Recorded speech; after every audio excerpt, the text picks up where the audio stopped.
Modus yang ketiga itu adalah silogisme pengambilan kesimpulan. Jika P maka Q, jika Q maka R, maka jika P maka R. Di dalam silogisme ada suatu kata transisi yang bisa menghubungkan antara premis satu dan premis kedua. Perhatikan contohnya. Jika Amin belajar, maka akan lulus CPNS. Jika Amin lulus CPNS, maka akan dapat hadiah. Transisinya adalah lulus CPNS. Ini bisa dihilangkan, sehingga kesimpulannya adalah jika P maka Q. Jika Amin belajar, maka akan dapat hadiah.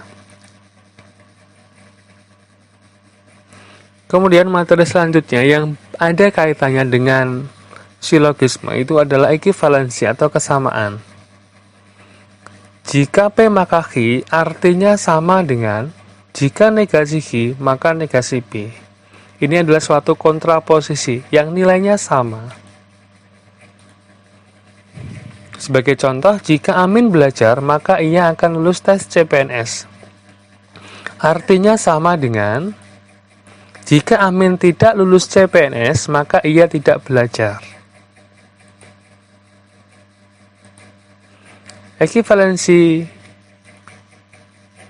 sebagai contohnya itu adalah jika Amin belajar, maka akan lulus CPNS. Jika Amin tidak dapat hadiah, maka ia tidak lulus CPNS. Ini merupakan penggabungan dari silogisme dan ekivalensi. Artinya, jika Amin belajar, maka akan lulus CPNS, itu ada jika P maka Q. Kemudian, jika Amin tidak dapat hadiah, maka ia tidak lulus CPNS. Ini adalah jika negasi R, maka negasi Q. Tentunya, kalau seperti ini, tidak bisa langsung kita memakai silogisme. Caranya adalah premis kedua ini kita akan merubah dengan cara memanfaatkan ekivalensi. Jika P maka Q, jika Q maka R. Premis kedua ini kita rubah ke dalam jika Q maka R. Jika ia lulus CPNS, maka Amin dapat hadiah. Perhatikan, jika negasi R maka negasi Q dirubah ke dalam jika negasi Q maka R. Jika Q maka R. Maka kesimpulannya adalah jika Amin belajar, maka ia akan dapat hadiah.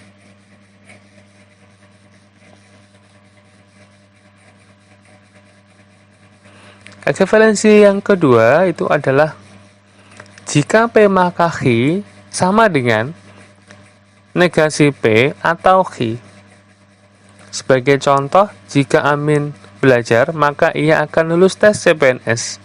Artinya sama dengan Amin tidak belajar atau ia lulus tes CPNS.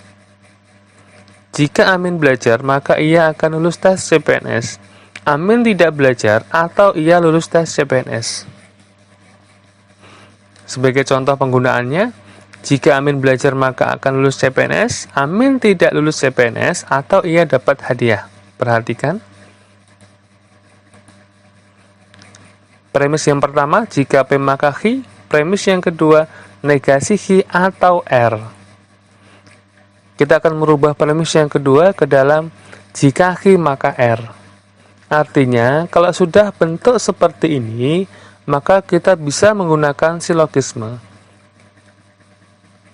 Dan kesimpulannya adalah, jika Amin belajar, maka ia akan dapat hadiah.